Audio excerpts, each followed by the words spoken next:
பூமிக்கு சிறா போற்றி ஓம் நோக்கரனர்களை போற்றி. மீனராசி மறுபறிவு நடக்குதுங்க. இந்த ஜென்மச்சனியில் சில நல்ல காரியம் நடக்குது. ஒரு 138 நாளைக்கு நல்லாயிருக்கும். வருகிற ஜூலை 12ஆம் தேதியிலிருந்து சனி பகவான் வக்கரம் அடைகிறாரு. ராசியில் மிகச்சிறப்பாக பார்க்கப்படுகிறது. அதுபோல் ராசிக்கு வேண்டிய சந்திரன் நல்ல நிலைமையில் இருக்கிறார். புதன் 4-7 கூடியவன் சுகஸ்தானாபதி, கலஸ்தர ஸ்தானாபதி, அவர் நல்ல நிலைமையில் இருக்கிறார். 5ஆம் இடத்துல இருக்கிறார். சூரியன் அடுத்து 5ஆம் இடத்துக்கு போகிறாரு. குரு வந்து 4ஆம் இடத்துல வக்கர அஸ்தக நிலையிலிருந்து வெளியே வராரு. ஸோ குரு, புதன், சூரியன், சந்திரன், சுக்கிரன் இந்த கிரகங்கள்லாம் அடுத்தடுத்து நல்ல பலன்களை கொடுக்குறாங்க. சுக்கிரன் 3ஆம் இடத்துல இருக்கிறார். பரவாயில்ல. ராசிக்கு வந்து அவர் 3-8 கூடவனாக இருந்தாலுமே 3ஆம் இடத்துல ஆட்சி பெறாரு. வருகிற 25/6/2025 ஆனி 11ஆம் தேதியிலிருந்து நல்ல விதமாக பார்க்கப்படுகிறது. ஸோ ஒரு 4-5 கிரகங்கள் நல்ல நிலைமையில் இருக்குது. செவ்வாய் நல்ல நிலைமையில் தான் இருக்கிறாரு. இருந்தாலும் ராகு சம்மந்தப்பட்டு கொஞ்சம் இருக்கிறாரு. ஸோ செவ்வாய் வந்து ஒரு நல்ல ஒரு தைரியத்தை கொடுப்பார், உடல் வலிமையை கொடுப்பார், ஏற்றத்தை கொடுப்பார், ஒரு மாற்றத்தை கொடுப்பார், உத்தியோகத்தில் ஒரு திறமையை கொடுப்பார். ஸோ இவ்வளோ நாளாக கஷ்டப்பட்டுட்டு இருந்தவங்களுக்கு ஒரு சின்ன ரிலாக்ஸேஷன் கிடைக்குது. மீனராசியில் இந்த 7.5 சனியில், இப்போ ஜென்ம சனியில் அடுத்து வருகிற 12ஆம் தேதிக்கு மேலே, வருகிற ஜூலை 12க்கு மேலே ஒரு நல்ல மாற்றம் இருக்கும். 138 நாட்கள் நல்ல நாட்களாக பார்க்கப்படுகிறது. நல்லாவும் இருக்குது. பலன்கள் அப்படி எடுத்துக்கிட்டோம்னா, சுக்கிரன் நல்ல பலன்களை கொடுக்குறாரு. 9ஆம் இடம் வலுப்படுறது. ராசிக்கு வந்து 11ஆம் இடம் வலுப்படுறது. பாக்கியஸ்தானமும் லாபஸ்தானம் வலுப்படுறதுனால தொட்டக்காரியம் தொடங்கும், காரிய அனுகூலம் இருக்கும். தகப்பன் வழியில் நல்ல ஒரு ஏற்றம் இருக்கும். தகப்பன் வழி உறவு முறைகள் நல்லா இருக்கும். தகப்பன் வழி தொழில் செய்கிறவங்களும் மிகச்சிறப்பாக பார்க்கப்படுகிறது. அதுபோக மீனராசியில் வந்து பணம் கொடுக்கல் வாங்கல் மிகச்சிறப்பாக இருக்கும். சரியா? அதே மாதிரி படிக்கிற மாணவர்கள் மிகச்சிறப்பாக படிப்பீங்க. நல்ல விதமாக பார்க்கப்படுகிறது. உயர்கல்வி படிக்கிற மாணவர்கள் நல்லா இருக்கும்.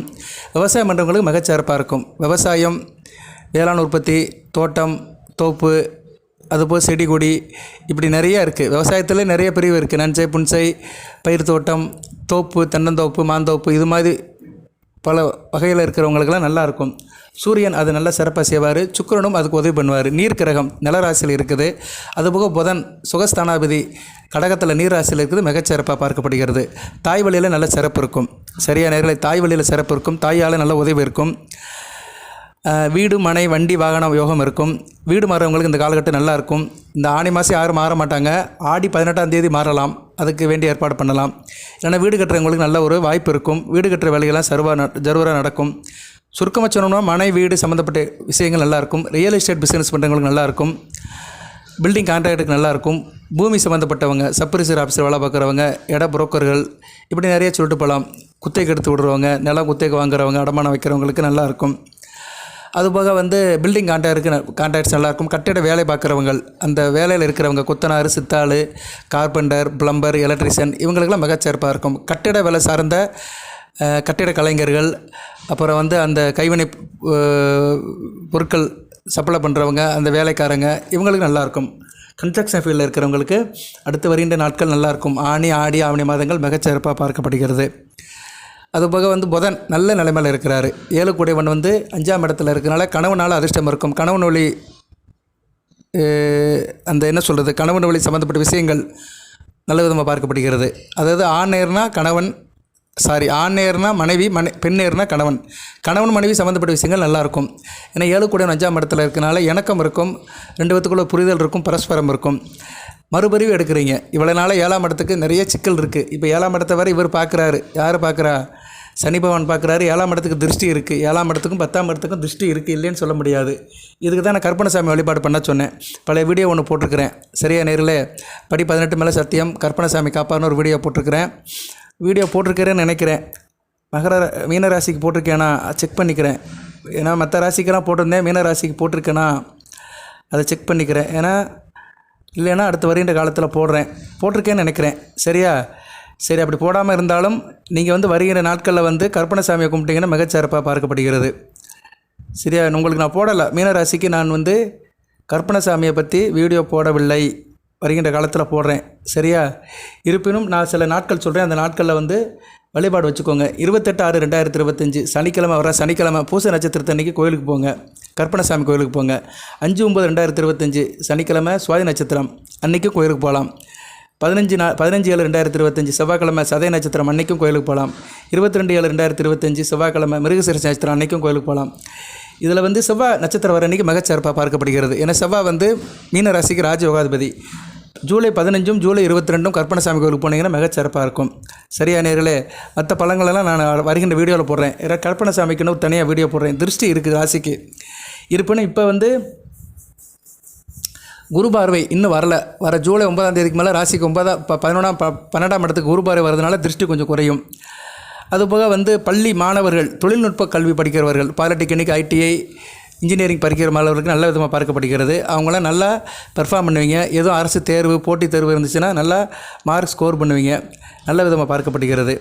அடுத்தடுத்து பலன்கள் நல்லா தாங்க இருக்குது மீனராசிக்கு. ஏன்னா வந்து இந்த காலகட்டம் வந்து மிகச்சிறப்பாக இருக்குது. நேரங்காலம் நல்லா இருக்கிறதுனால ஈஸியாக இருங்க, டென்ஷன் ஆகாதீங்க, இயல்பாக இருங்க, ரொம்ப சிந்திக்காதீங்க. சரியா? தேவையில்லாமல் சிந்திக்க வேண்டாம். ஒரு மனமாக இருங்க. மனம் வந்து டைவர்ஷன் ஆக வேண்டாம். செலவில் கட்டுப்படுத்திக்கோங்க. தேவையற்ற செலவில் செய்ய வேண்டாம். குடும்பத்தில் கணவன் மனைவி உறவு நல்லாயிருக்கும். புரிதல் நல்ல விதமாக பார்க்கப்படுகிறது. எல்லோரும் சேர்ந்து ஒற்றுமையாக இருப்பங்க. குடும்பத்தில் ஒரு ஒற்றுமையாக இருக்கும். இன்டகிரேஷன் இருக்கும். 4ஆம் இடம் வலுப்பெறுகிறது. 25, 26 நல்ல நாள். 25/6/2025 அமாவாசை ஆனி 11ஆம் தேதி புதன்கிழமை. சூரியன், சந்திரன், குரு ராசிக்கு வேண்டிய கிரகங்கள். சூரியனை தவிர சந்திரன், குரு சேர்ந்து நல்ல யோகம் அமையுது. சரியா நேரில்? அடுத்து புதன் கூட சேருவார். அடுத்து வந்து செவ்வாய் கூட சேருவார். ஸோ நல்ல விதமாக இருக்குது. சந்திரன் அடுத்தடுத்து வளர்பிற சந்திரனாக நல்ல நிலைமைக்கு போகிறதுனால சிவன் கோயிலுக்கு போயிருங்க. சிவசக்தி வழிபாடு சிறப்பை தரும். அமாவாசை அன்னைக்கு, அதாவது நாளைக்கு தான் அமாவாசை அன்னைக்கு சிவன் கோயிலுக்கு போய்ட்டு வந்துடுங்க. காலையிலேயே போயிருங்க. அமாவாசை இன்றைக்கி நைட்டே ஆரம்பிச்சிருது. இந்த வீடியோ இரவு கிடைக்கும். உங்களுக்கு கிடச்சிச்சுன்னா நைட்டு கூட போங்க. திதி வந்து அமாவாசை திதி நைட்டில் தான் இருக்கும். ஆனால் மெதுவாக அமாவாசை திதி வந்து பகலில் தான் அனுஷ்டிப்பாங்க. நீங்கள் அமாவாசை அன்றைக்கி வீட்டில் சுத்தபத்தமாக இருந்து நீங்கள் பூஜை புனஸ்காரம் பண்ணுறதெல்லாம் ஒரு பக்கம் இருந்தாலும் கோயிலுக்கு போய்ட்டு சிவசக்திக்கு விளக்கு போட்டு வந்துட்டிங்கன்னா மிகச்சிறப்பாக பார்க்கப்படுகிறது. சிவன் கோயிலுக்கு போங்க. தட்சிணாமூர்த்திக்கு ஒரு விளக்கு போடுங்க. ஏன்னா உங்கள் ராசிநாதனும் அஸ்தமன நிலையில் இருக்கிறாரு ஜூலை 9ஆம் தேதி வரைக்கும்.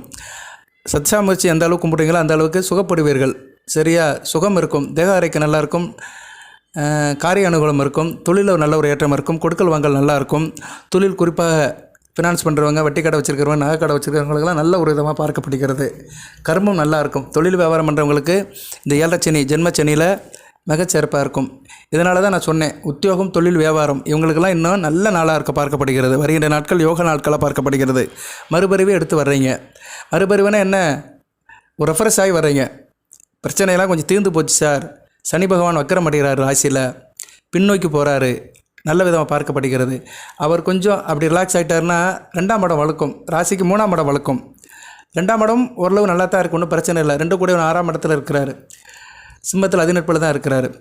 3ஆம் இடம் வளர்க்கறதுனால தைரியமாக இருப்பீங்க. எந்த ஒரு காரியத்தையும் முனப்பாக செய்வீங்க. சோர்ந்து போனவங்களாம் எந்திரிச்சு சுறுசுறுப்பாக இருவீங்க. ஜூட்டிக்காக இருப்பீங்க. காரிய அனுகூலம் இருக்கும். அக்கம் பக்கத்தில் உதவி கிடைக்கும். நல்ல விதமாக பார்க்கப்படுகிறது. கணவன் மனைவி இணக்கம் நல்லாயிருக்கும். கூட்டுத்தொழில், பங்குச்சந்தை, ஷேர் மார்க்கெட் இதெல்லாம் நல்லாயிருக்கும். எல்லாத்துக்கிட்டையும் நல்ல விதமாக இன்வால்மெண்ட் ஆவீங்க. உங்களை எல்லோரும் சேர்த்துக்குருவாங்க. உங்களை வெறுத்தவர்கள், ஒதுக்கி வைத்தவர்கள்லாம் உங்களை மனப்பூர்வமாக ஏற்றுக்குவாங்க. தொழிலும் மிகச்சிறப்பாக பார்க்கப்படுகிறது. இதெல்லாம் வந்து கிரகங்கள் நல்லா செய்யும். அதுபோல் நான் ஒரு சில 2-3 வழிபாடு 2-3 பரிகாரம் சொல்கிறேன். பரிகாரம்னு சொல்ல முடியாது, இதை செயல்பாடு தான். தொடர்ந்து செஞ்சிங்கன்னா நல்லாயிருக்கும். இல்லத்தரசிகள், மீனராசியை சேர்ந்த தாய்மார்களுக்கு இந்த விஷயத்தை சொல்கிறேன். மறுபடியும் எடுத்து வரீங்க. அதாவது என்ன, பட்ட கஷ்டத்துலேருந்து கொஞ்சம் ரிலாக்ஸாக வெளியே வரீங்க. இதை அப்படியே தக்க வச்சுக்கணும்னா மகாலட்சுமியோட அனுக்கிரகம் இருக்கணும். மகாலட்சுமி வந்து சுக்கிரன் வடிவத்தில் பார்க்கப்படுகிறாள். சுக்கிரன் இப்போ ராசிக்கு 3ஆம் இடத்துல மாளவிய யோகத்துக்கு வராரு 25ஆம் தேதி 25/6/2025. கிட்டத்தட்ட அவர் வந்து எவ்வளோ நாளைக்கு சார் இருக்கிறாருன்னா 24/7 வரைக்கும் இருக்கிறாரு. அடுத்து 4ஆம் இடத்தை போய் திப்பலம் அடைவார் மிதுனத்தில். ஸோ சுக்கிரனுடைய நிலைப்பாடு நல்லா இருக்குது. 3ஆம் இடம், 4ஆம் இடம், 5ஆம் இடம், 6ஆம் இடத்துல வந்தால் தான் கொஞ்சம் அவருக்கு வந்து டிஸ்டர்ப் ஆவார் சிம்மத்தில். அதுபோக ரிஷபம், மிதுனம், கடகம் வந்து சுக்கிரனுக்கு நல்ல இடமாக தான் பார்க்கப்படுகிறது. ஸோ சுக்கிரனை வச்சு இன்னும் ஒரு ஆணி மாதத்துக்கு வரைக்கும் நல்லாயிருக்கும். உங்களுக்கு அடுத்து வருகின்ற ஒரு 3 மாதத்துக்கு நல்லாயிருக்கும். என்ன சார் பண்ணணும் அப்படின்னா, இந்த விஷயத்தை மட்டும் செய்யுங்க. உங்களுக்கு வந்து சிறப்பாக இருக்கும். சரியா? எந்த பிரச்சனையும் இருக்காது. எல்லா பிரச்சனையும் தீர்ந்து போயிடும்.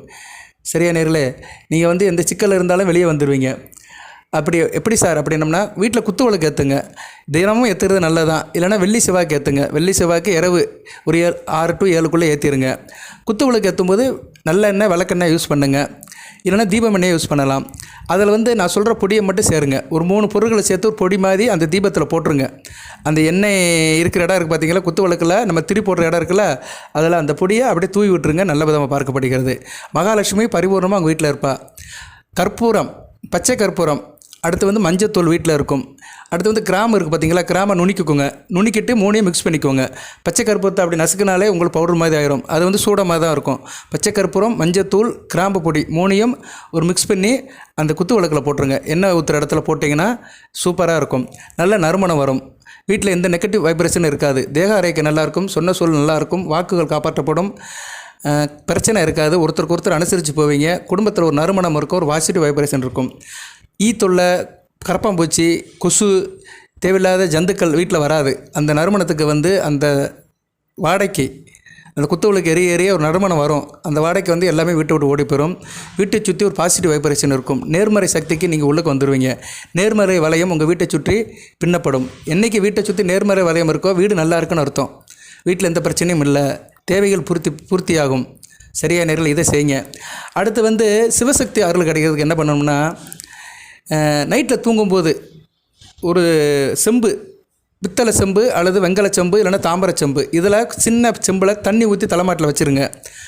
தட்டுற அளவுக்கு வைக்கக்கூடாது. ஏன்னா அது வந்து கீழே சாஞ்சிரும், தண்ணி வந்து வேஸ்ட்டாக போயிடும். ஸோ நம்ம கைப்படாத அளவுக்கு தலைமாட்டில் ஒரு தூரம் வச்சுக்கோங்க. ஃப்ரெஷ்ஷாக தண்ணியை பிடிச்சி வச்சுக்கோங்க. டெய்லி செய்யுங்க இதை. சரியா? தலைமாட்டில் தண்ணி வச்சு படுக்கிறது ரொம்ப நல்லது. சந்திரனுடைய அனுக்கிரகம் இருக்கும். தேக ஆரோக்கியம் நல்லாயிருக்கும். உடம்பு நல்லாயிருக்கும். பிள்ளைகள் விஷயத்தில் ஒரு ஏற்றம் இருக்கும். குலதெய்வத்தோட அருள் கிடைக்கும்.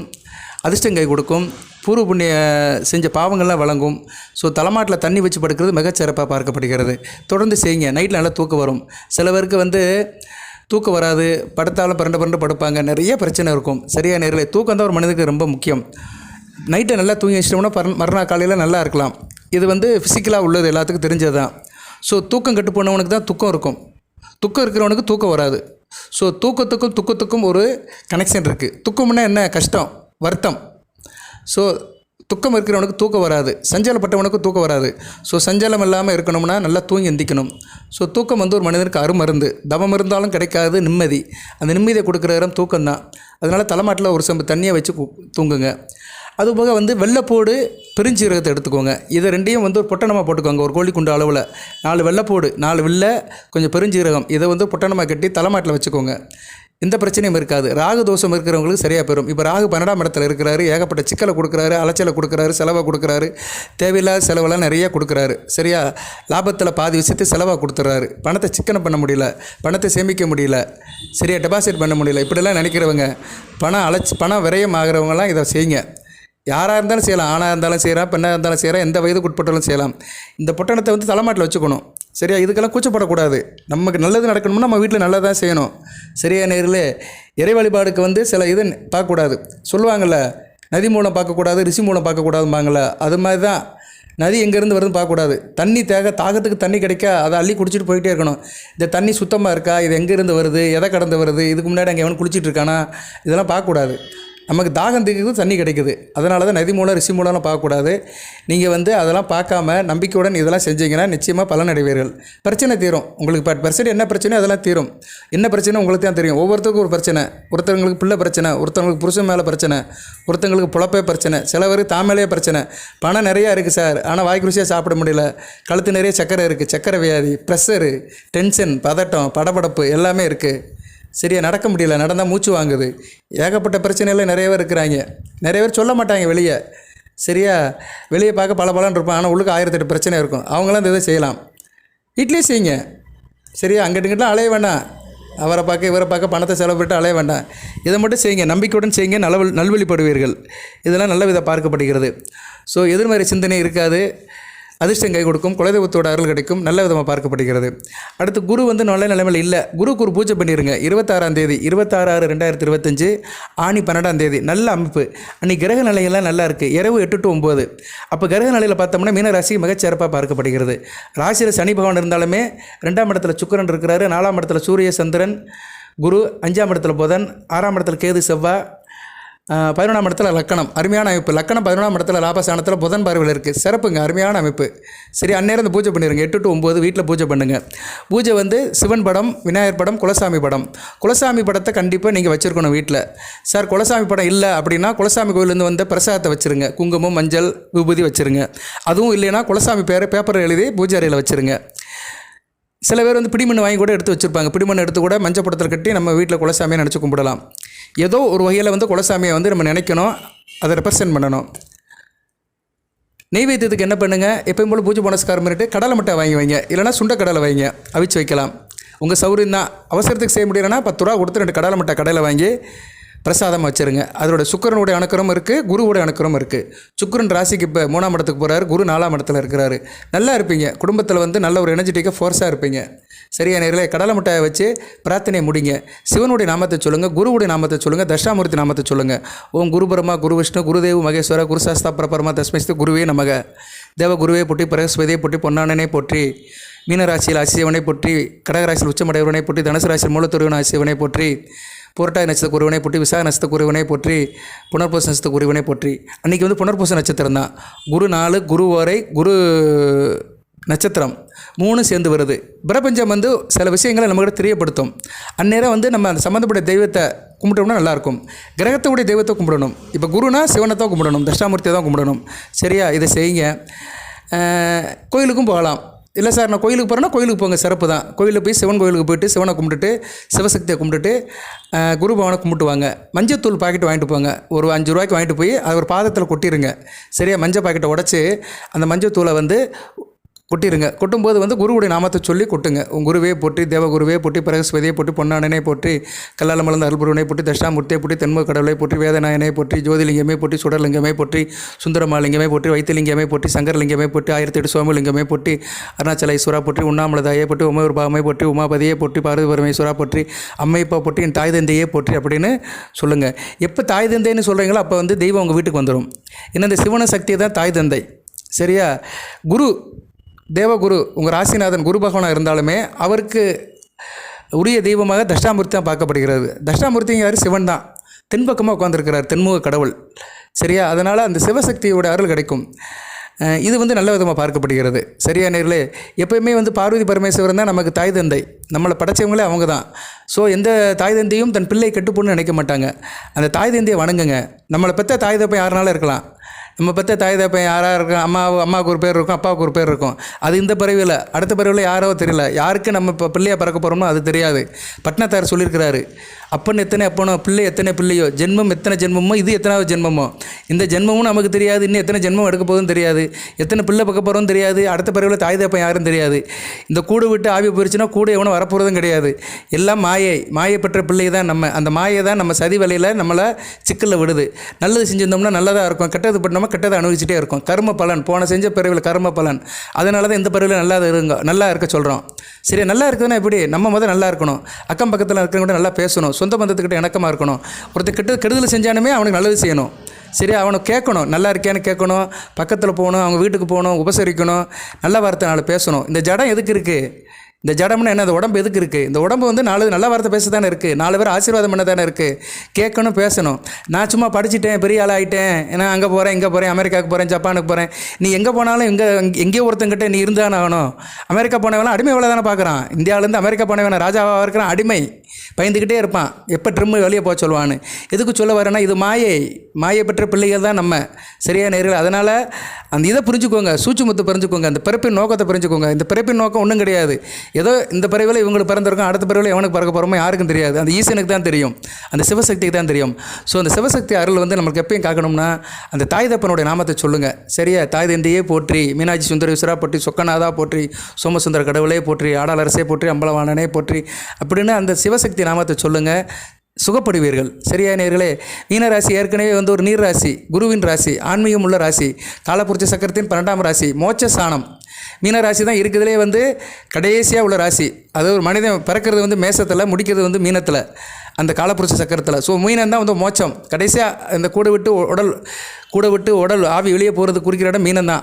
சரியா நேரில்? அதைத்தான் அந்த நீரில் தூக்கி வச்சுருக்காங்க மீனராசி. சரி, எல்லாமே நீர் தான். கர்ப்பப்பை அந்த தண்ணி கூட உடச்சி தான் நம்ம வெளியே வரோம். தண்ணி குடம் அது நீர் தான். அதே மாதிரி சுடுகாட்டில் வந்து அந்த இதை உடைக்கிறாங்க, அந்த குடத்தை உடைக்கிறாங்க, 3 கன்று போட்டு உடைக்கிறாங்க. சரியா, அங்கேயும் அந்த தண்ணி குடத்தை உடைக்கிறாங்க. ஸோ தண்ணி குடம் உடச்சி தான் நம்ம வெளியே வரோம். தண்ணி குடத்தை உடச்சி தான் இந்த ஆவி இந்த சுடுகாட்டிலையும் நம்மளை அனுப்பிவிட்றாங்க, இந்த பூத உடலை அனுப்பிவிட்றாங்க. ஸோ உட்காந்து யோசனை பண்ணாலும் ஒன்றும் கிடையாது. இந்த வாழ்க்கை சும்மா. சரியா, ஒன்றும் கிடையாது. சும்மா 3 நேரம் சாப்பிட வேண்டியது, அலைய வேண்டியது. நான் பெரிய ஆள், நான் எம்எல்ஏ, நான் மந்திரி, நான் எம்பி, நான் அதை செய்ய போகிறேன், இதை செய்ய போகிறேன். ஒன்றும் செய்ய முடியாது. எத்தனையோ மந்திரிகள், மன்னர்கள், ராஜாக்கள்லாம் வந்து மாண்டு விழுந்து நொந்து நொடிஞ்சு போயிட்டானுங்க. ராஜராஜன் சோழன் வாழ்ந்த இடம் இருக்கா? அவன் அரண்மனை இருக்கா யாருக்கும் தெரியாது. அவன் கட்டின கோயில் இருக்குது, அவன் வாழ்ந்த அரண்மனை இல்லை. மதுரையில் பாண்டிய மன்னர்கள் கோயில் எதுவுமே கிடையாது. மீனாட்சி அம்மன் கோயில் தான் இருக்குது, பாண்டிய மன்னர்கள் ஆண்ட அரண்மனை இல்லை. எதுக்கு சொல்லுறேன்னா, ஆண்ட மன்னர்களும் ஒரு நாள் மாண்டு போயிடுவானுங்க. ஆனால் நம்ம செய்கிற வினைகள் கர்மங்கள் நல்லபடியாக இருக்கணும், கர்மத்தை காப்பாற்றுவோம். எதுக்கு சொல்கிறான்னா, இப்போ சனி பகவான் ராசியில் இருக்கிறாரு, கர்மத்தை கழிக்கிறவன் ராசியில் இருக்கிறாரு, ராகுவோட சேராரு 12ஆம் இடத்துல. கர்ம பலனை கழிக்கணும், சரியா? கர்ம பலனை கழிக்கணும். அதுக்கு தான் சொல்கிறேன், கர்ம பலனை கழிக்கிறதுக்கு ஒரு நல்ல காலகட்டமாக இருக்குது. ஒரு உங்களுடைய விதி மாதிரி ஒரு மறுபிரிவு எடுக்கிறீங்க. மறுபிரிவுனே என்ன, கொஞ்சம் சிக்கல் தீருது, கொஞ்சம் ரெஃபர்ஸ் ஆகி நல்ல நிலைமைக்கு வரீங்க. அதுக்கு வந்து சுக்கிரன், புதன், சூரியன், சந்திரன் இவங்கெல்லாம் உதவி பண்ணுறாங்க. செவ்வாய் வந்து இப்போதைக்கு பரவாயில்ல. அடுத்து வந்து அவர் வந்து 7ஆம் இடத்துக்கு போயிட்டாருன்னா கொஞ்சம் சிக்கலை கொடுக்க தான் செய்வார், இல்லைன்னு சொல்லலை. 7ஆம் இடத்துல செவ்வாய் இருக்கக்கூடாது. 24/7க்கு மேலே, ஜூலை 24க்கு மேலே அந்நேரம் நான் மறுபடியும் ரிஃபர்ஸ் பண்ணுறேன். ஜூலை 24க்கு இன்னும் ஒரு மாத காலம் இருக்குது. இன்றைக்கி வந்து ஜூன் 24 தான். இன்னும் ஒரு மாதத்துக்கு செவ்வாயை பற்றி பிரச்சனை இல்லை.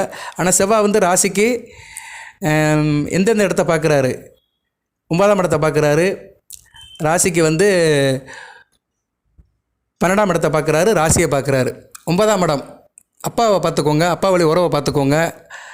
அதுபோக வந்து 12ஆம் இடம் விரயத்தை பார்த்துக்கோங்க, ரொம்ப செலவு பண்ணாதீங்க, திட்டமிட்டு செலவு பண்ணுங்கள். ராசியை பார்க்குறாரு, ராசியை பார்த்தாலும் பரவாயில்ல. சனி பகவான் வக்கரம் அடைஞ்சிட்டாருன்னா பிரச்சனை இல்லை. ஸோ ஜூலை 12 வரைக்கும் கொஞ்சம் கவனமாக இருக்கணும். எமோஷன் ஆகக்கூடாது, டென்ஷன் ஆகக்கூடாது, பதட்டப்படக்கூடாது.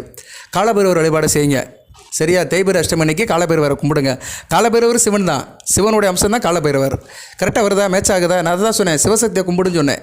சிவன் கோயிலுக்கு போட்டாலும் அங்கே எல்லாமே இருப்பாங்க. சிவசக்தி, முருகப்பெருமான், விநாயகர், காலபைரவர், நவக்கிரகங்கள், தட்சிணாமூர்த்தி, சிவதுர்க்கை, எல்லா தெய்வங்களும் இருக்கும். ஸோ இப்போதைக்கு மீனராசினியர்கள் வந்து சிவ வழிபாடை தான் செய்யணும், சரியா? நேர்களே செய்யுங்க, கண்டிப்பாக உங்களுக்கு ஒரு சேஞ்ச் இருக்குது, ஒரு மாற்றம் இருக்குது. மறுபடியும் எடுத்து வர்றீங்க, நல்லாயிருக்கும், சரியா? நான் மறுபடியும்னு ஒரு வார்த்தைக்கு தான் சொல்கிறேன், உங்களை திருப்திப்படுத்துறதுக்கு, உங்களை வந்து என்கரேஜ் பண்ணுறதுக்கு தான் சொல்கிறேன். இருந்தாலும் கர்மத்தை கழித்து தான் ஆகணும். கர்மத்தையெல்லாம் கழிக்காமல் இருக்க முடியாது, செஞ்ச பாவத்தை கழித்து தான் ஆகணும். ஆனால் இந்த பூஜை புனஸ்காரம் வழிபாடு பண்ணோம்னா அதை கழிக்கும்போது சில பிரச்சனை இல்லாமல் கழிப்போம், சரியா? சளி பிடிச்சவனுக்கு ஒரு கிளாஸ் சுடுதண்ணி குடித்த மாதிரி, சளி பிடிச்சி லொக்குன்னு இரும்புறவனுக்கு ஒரு கிளாஸ் சுடுதண்ணி குடித்தோம்னா கொஞ்சம் இதமாக இருக்கும். அந்த சுடுதண்ணி 2 மடம் குடித்தானா நெஞ்சுக்கு கொஞ்சம் சுத்தமாக இருக்கும், கொஞ்சம் இதமாக இருக்கும், சரியா? அது மாதிரி தான் இந்த பூஜை புனஸ்காரம் வழிபாடு எல்லாமே கர்மத்தை கழிக்கும்போது நமக்கு இடைஞ்சல் இல்லாமல் இருக்கிறது தான், சரியா நேரில்? ஏன்னா கழித்து தான் ஆகணும். இதை கழிச்சா தான் காலம் போகும், காலம் போய் அடுத்த பிறவிக்கு நம்ம போக முடியும். கர்மத்தை கழிக்கிறதுனா என்ன, இந்த இதை கழிச்சிட்டு நான் அடுத்த பிறவிக்கு போக போகிறேன்னு அதுதான் இந்த வாழ்க்கை. அதுதான் வாழ்க்கை, பிறந்ததுலேருந்து இறுதி வரைக்குமே வந்து நம்ம ட்ராவல் பண்ணுறது எல்லாமே கர்மத்தை கழிச்சிட்டு தான் இருக்கிறோம் வழியை. மற்றபடி எதுவும் நம்ம புதுசாக செய்கிறதில்ல. ஆல்ரெடி எல்லாமே ப்ரோக்ராம்டு, ஃபிக்ஸ் பண்ணி தான் இருக்குது. எல்லாமே டிஃபால்ட்டு தான், எல்லாமே ரெடியாகி தான் நம்மளை கடவுள் அனுப்பிவிடுறாரு. இவனுக்கு இந்த வயசில் என்னென்ன கிடைக்கணும், இவன் இதை தான் அனுபவிக்கணும், இவன் இப்படி தான் வாழணும், இவன் இதுக்கு தான் படைக்கப்பட்டிருக்கிறான், சில காரியத்தை செஞ்சுட்டு இவன் இப்படி மாறிடுவான்னு அனுப்பிவிட்ருக்கிறாரு, சரியா? நிறைய சொல்லலாம், புராண கதைகளிலே நிறைய சொல்லலாம். வால்மீகி வந்து திருடனாக இருந்து 1008 ஐட்டோலியம் பண்ணிட்டு தான் ராமாயணம்னு ஒரு இதை எழுதினார், சரியா? வால்மீகி எழுதின ராமாயணம் தான் இன்றைக்கி உலகம் முழுக்க எல்லோரும் அதை வந்து இதிகாசமாக கும்பிடுறாங்க. ஸோ வால்மீகிக்கும் 2 வாழ்க்கை இருக்குது. திருடன் என்ற வாழ்க்கை, கொள்ளைக்காரன் என்ற வாழ்க்கையும் இருக்குது, ராமாயணத்தை படைத்தவன் என்ற வாழ்க்கையும் ஒரு புகழும் இருக்குது. ஸோ இறைவன் வந்து எல்லாத்தையுமே ஒரு காரியம் இல்லாமல் அனுப்பிவிடுறது கிடையாது, சரியா நேர்களே? அடுத்தடுத்து நிறையா சொல்கிறேன். தசாபுத்திக்கு நிறைய நேரில் வீடியோ கேட்டாங்க, போடுறேன். தசாபுத்தி உங்களுக்கு தசாபுத்தி எப்படி சார் வரும் அப்படி பார்த்தோம்னா, புதன் திசையிலேருந்து போடுறேன். புதன்னா ரேவதி நட்சத்திரம், அதுக்கு அடுத்துனா கேது, அதுக்கு சுக்கிர திசையிலேருந்து போட்டால் சிறப்பாக இருக்கும். சுக்கிர, சூரிய, சந்திர, செவ்வாய், ராகு, இந்த 5 திசை போடணும். ராகு திசை வந்து கொஞ்சம் ஒரு 60 வயசில் இருக்கிறவங்களுக்கு நடக்கும், ராகு நடக்கும். ராகு வேறு இப்போ 12ஆம் இடத்துல இருக்கிறாரு. ஸோ ராகு திசை போடுறேன், சரியா? ஏன்னா உத்திரட்டாதி நட்சத்திரத்தில் பிறந்தவங்களுக்கு முதல் சனி திசை ஒரு 10 வருஷம் இருக்கும். அதுக்கடுத்து புதன் திசை 17, 27, கேது ஒரு 7, 34, சுக்கிர ஒரு 20, 54. ஸோ ராகு திசைலாம் அவங்களுக்கு கடைசியாக போயிடும், அவங்களுக்கு போட வேண்டிய தேவையில்லை. ஸோ சுக்கிர திசையிலேருந்து போடலாம். சுக்கிர திசை கீழே என்ன இருக்குது, கேது, சுக்கிர, சூரிய, சந்திர, செவ்வாய், இது 5 போட்டாலே ஓரளவு இந்த மத்தியம இது கரெக்டாகிடும். 40 வயசுலேருந்து ஒரு 70 வயசுக்குள்ளே கரெக்டாகிடும். ராகு திசைலாம் கடைசியில் வரும், சரியா? ராகு திசை வரதுக்குள்ளே அவன் ஆண்டு ஓஞ்சி போயிடுவான். 70 வயசுக்கு மேலே எப்படி இருந்தா என்ன? 70 வயசுக்கு மேலே ஒரு மனிதன் எதை எதிர்பார்ப்பான், தேக ஆரோக்கியத்தை எதிர்பார்ப்பான், நோய் நொடியோடு இருப்பான், மருந்து மாத்திரை சாப்பிட்டுட்டு இருப்பான். 10ல் 2 பேர் வேணால் நல்லா இருப்பாங்க, மற்ற 8 பேர் வந்து இன்றைக்கி சாப்பிட்ற சாப்பாடுக்கெல்லாம் கண்டிப்பாக ஏதோ ஒன்று வந்துடும். இன்றைக்கி சாப்பிட்ற சாப்பாடுலாம் எதுவுமே உரமும் கிடையாது, ஒரு மண்ணும் கிடையாது. 50 வருஷத்துக்கு முன்னாடி சாப்பிட்டவங்களாம் நல்லா சாப்பிட்டாங்க, சத்துள்ள சாப்பாடு சாப்பிட்டாங்க. இப்போ எல்லாமே கெமிக்கலு, கண்டிப்பாக சுகரு அல்லது ப்ரெஷர் ஏதோ ஒன்று வந்துடும். அதோட தான் வாழணும், பாதிக்கு பாதி மாத்திரை சாப்பிட்ணும். மாறி மாறி மாத்திரையை சாப்பிட தான் பொழுதை ஓட்டணும். இதில் நான் பெரிய கட்டிக்காரன்னு நம்ம வந்து குதிச்சுட்டு இருக்கிறோம். மாத்திரை தான் நம்மளை ஓட்டிகிட்டு இருக்கு. ஸோ அதனால் 70 வயசுக்கு மேலே எப்படி இருந்துட்டு போகலாம். இந்த 40 வயசுலேருந்து 70 வயதுக்கு உட்பட்டவர்களுக்கு சுக்கிர திசையிலேருந்து நான் போடுறேன். சரியா, சுக்கிர சூரிய சந்திர செவ்வாய் திசைக்கு நான் லக்கண ரீதியாக தசாபத்தியை போடுறேன். அதை போட்டாலே உங்களுக்கு தெரிஞ்சு போயிடும். நீங்கள் அந்த ஜோசியர்கிட்டலாம் போய் காட்ட வேண்டாம் உங்கள் ஜாதகத்தை. பொறுமையாக ஒரு நாள் உட்காந்து ஒவ்வொரு தசைக்கும் போடுறேன். சரியா, சுக்கிர தசை மீனராசி 12 லக்கணத்துக்கு எப்படி இருக்கும், மேச லக்கணத்துக்கு எப்படி இருக்கும், ரிஷப லக்கணத்துக்கு எப்படி இருக்கும்னு லக்கணத்துக்கு போடுறேன். அந்த தசாபுத்திக்கு வழிபாடு சொல்கிறேன், அதையும் செய்யுங்க. இந்த கோச்சார பலன்கள்லாம் பொதுவானது தான். சரியா, பொது அறிவிப்பு தான், வானிலை அறிவிப்பு மாதிரி தான். மழை வரும் வாங்கி, ஆனால் மழை வராத நேரத்தில் வந்துடும். அது மாதிரி தான், பொது அறிவிப்பு மாதிரி தான். இதெல்லாம் வானிலை அறிவிப்பு மாதிரி தான். யூடியூப்பில் இந்த ஜோதிட பலன்கள் ராசி பலன்கள்லாம் கேட்குறது யார் போட்டாலும் அதான். சில பேர் சொல்ல மாட்டாங்க, சில பேர் நான் சொல்கிறது தான் அப்படியே நடக்குமாங்க. அதெல்லாம் பொய். யார் சொல்கிறது எதுவும் நடக்காது. இப்போ நான் சொன்னாலுமே அது வந்து 100க்கு வந்து ஒரு 40% தான் நடக்கும். ஏன்னா இந்த நான் முதல்ல சொன்ன மாதிரி இந்த கிரகங்கள் நல்ல நிலைமையில் இருக்கணும். கோச்சாரத்தில் நல்ல நிலைமையில் இருக்க கிரகங்கள் உங்கள் ஜனன ஜாதகத்தில் நல்ல நிலைமையில் இருக்கணும். இப்போ சுக்கிரன் புதன் நல்ல நிலைமையில் இருக்கிறாங்கன்னா உங்கள் ஜனன ஜாதகத்தில் இந்த கிரகங்கள் நல்ல நிலைமையில் இருக்கணும். நீங்களும் சுக்கிரன் புதன் சம்மந்தப்பட்ட லக்கணத்தில் பிறந்திருக்கணும். மகர லக்கணம், கும்ப லக்கணம், ரிஷப லக்கணம், துலா லக்கணம், கன்னியா லக்கணம், மிதுன லக்கணம், இந்த 6 லக்கணத்தில் பிறந்தால் தான் சுக்கிரனும் புதனும் நல்ல பலன்களை கொடுப்பாங்க. இல்லைன்னா செய்ய மாட்டாங்க. சரியா, சூரியன் சந்திரன் நல்ல பலன்களை கொடுக்கணும்னா மேசம், விருச்சிகம், தனுசு, மீனம், சிம்மம், மீனத்தில் பிறந்திருக்கணும். அது சந்திரன் நல்ல பலன்களை கொடுக்கணும்னா நீங்கள் வந்து கடகம், மேசம், விருச்சிகம், மீனம், இந்த 4 லக்கணத்தில் பிறந்திருக்கணும். ஸோ ஒவ்வொரு கிரகத்துக்குமே வந்து சில குறிப்பிட்ட லக்கணத்துக்கு தான் நல்ல பலன்களை கொடுக்கும். சரியா, இதெல்லாம் தெரிஞ்சு வச்சுக்கணும். உங்கள் ஜனன ஜாதகத்தில் எந்த கிரகம் வலுவாக இருக்குன்னு அதை முதல் தெரிஞ்சு வச்சுக்கணும். அந்த கிரகம் வந்து ஜனன ஜாதகத்தில் நல்ல நிலைமையில் இருந்துச்சுன்னா நல்ல பலன்களை கொடுக்கும். அதே கிரகம் கோச்சாரத்தில் அட் ப்ரெசென்ட் இப்போ பேசிகிட்டு இருக்கும்போது கோச்சார பலன்கள் இப்போ நல்ல நிலைமைக்கு வரும்போது நல்ல பலன்களை கொடுக்கும். இப்போ உதாரணத்துக்கு நீங்கள் மீன ராசி, கடக லக்கணம், லக்கணத்துக்கு ராசி 5ஆம் இடம், அருமையான அமைப்பு. குரு தான் வந்து ராஜயோகாதிபதி. குரு வந்து எப்படி வருவார் உங்களுக்கு, கடக லக்கணத்துக்கு வந்து 6, 9 கூடியவார். 6ஆம் இடம் வந்து அசுபஸ்தானம் தான், ஆனால் 9ஆம் இடம் பாக்கியஸ்தானம் தான். ராசிக்கு வந்து ராசியாதிபதியாக இருப்பார். சரியா, நல்ல அமைப்பு தான். ராசியாதிபதி லக்கணத்துக்கு வேண்டியவர் தான், லக்கணத்துக்கும் பாக்கியாதிபதி. அவர் வந்து நல்ல அமைப்பில் இருந்து அவர் வந்து ராசியும் லக்கணத்தையும் பார்ப்பார். விருச்சிகத்தில் இருக்காருன்னா சூப்பர். சரியா, லக்கணத்துக்கு 5ஆம் இடத்துல இருந்து ராசியும் பார்ப்பார், லக்கணத்தையும் பார்ப்பார். இந்த ஜாதகம் யோக ஜாதகம்.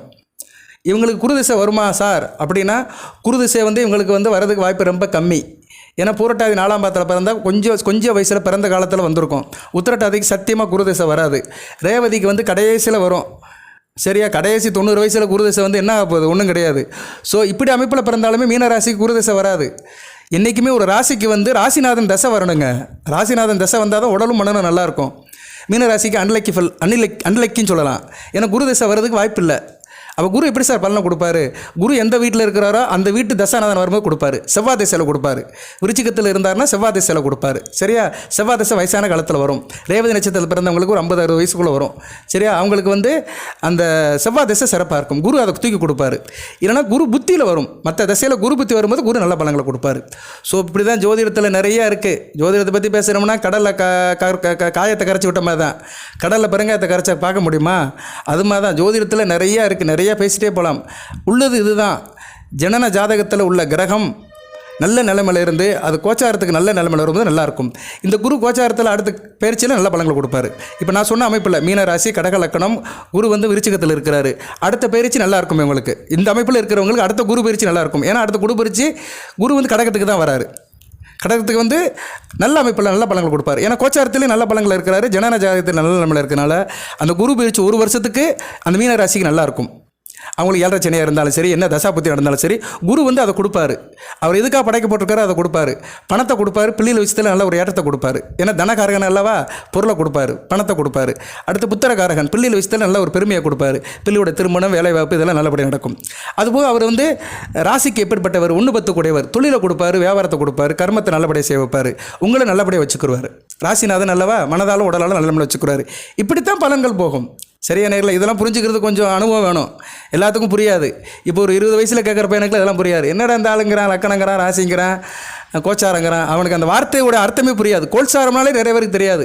கோல்சாரம்னா இன்றைக்குள்ள அமைப்புன்னு அர்த்தம். 24/6/2025 ஆணி 10 செவ்வாய்க்கிழமை, இன்றைக்கி என்ன சதுர்த்தி திதி, ரோஹிணி நட்சத்திரம், இதுதான் கோல்சாரம். சரியா, இதை தெரிஞ்சுக்கிறதுக்கே அவனுக்கு ஒரு 40 வயசு ஆயிரும். இதெல்லாம் தெரியாமல் நீ ஏகப்பட்ட பேர் யூடியூப்பில் கேட்குறாங்க. அப்படியே காதல் வச்சே கேட்குறது. இவன் நல்லது சொல்ல மாட்டானா, நமக்கு லாட்டு சீட்டு விழாதா, என் பிள்ளைக்கு வேலை கிடைக்காதா, என் பிள்ளை இன்ஜினியரிங் ஆகி பெரிய லெவலுக்கு போயிட மாட்டாளா, கனடா போயிட மாட்டாளா, என் புருஷன் திடீர்னு எழுந்து உட்காந்துட மாட்டானா, இப்படி தான் ஃபோனில் கேட்குற ஆளு வழிய யாருக்குமே என்னென்னு தெரிஞ்சுக்கிட்டு கேட்குறது கிடையாது. சரியா? அதனால் மீனராசி நேயர்களே என்ன சொல்ல வரேன்னா, உங்கள் ஜாதகத்தை தெரிஞ்சு வச்சுக்கோங்க. ஜாதகத்தில் கிரக நிலையில் தெரிஞ்சு வச்சுக்கோங்க.